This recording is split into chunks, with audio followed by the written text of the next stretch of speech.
Et salut à tous, aujourd'hui on se retrouve pour déballer le MacBook Pro 2017.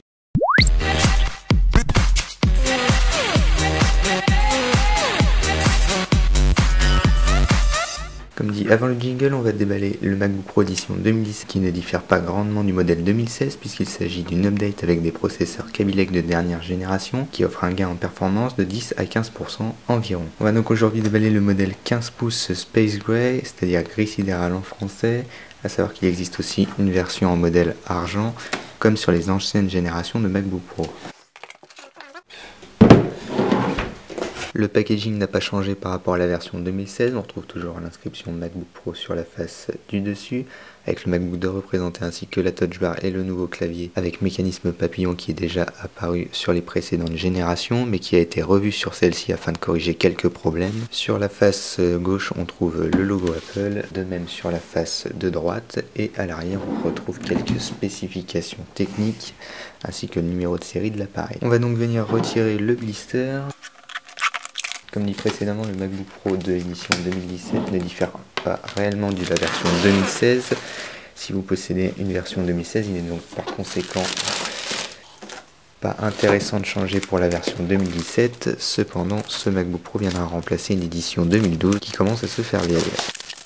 En termes de configuration, ce MacBook Pro dispose d'un Core i7 cadencé à 2,8 GHz, Turbo Boost à 3,8 GHz, ce n'est donc pas le processeur le plus puissant proposé sur la configuration 15 pouces. Cependant, au niveau de la carte graphique, on est sur une Radeon Pro 560, c'est-à-dire la carte graphique la plus musclée proposée par Apple, mais qui cependant reste assez moyenne en termes de performance vis-à-vis des cartes graphiques de bureau. Une fois le carton enlevé, on tombe directement sur le MacBook, ici en version sidérale.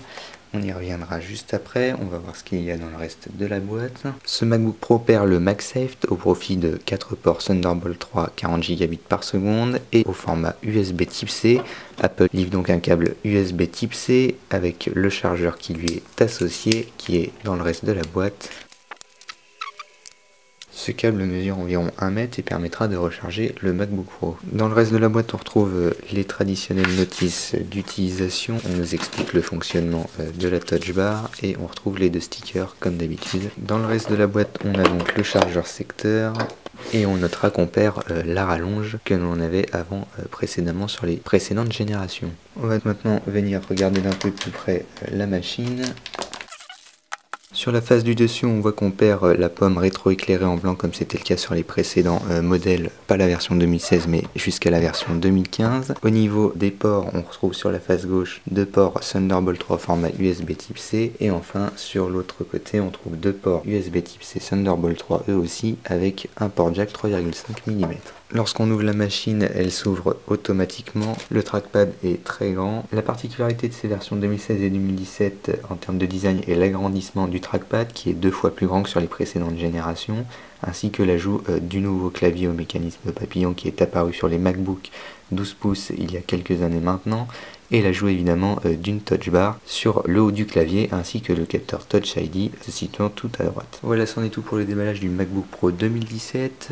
Pour en savoir plus sur le MacBook Pro 2017, je vous invite à cliquer sur le lien qui est dans la description de la vidéo. Et moi je vous dis à la prochaine dans une prochaine vidéo.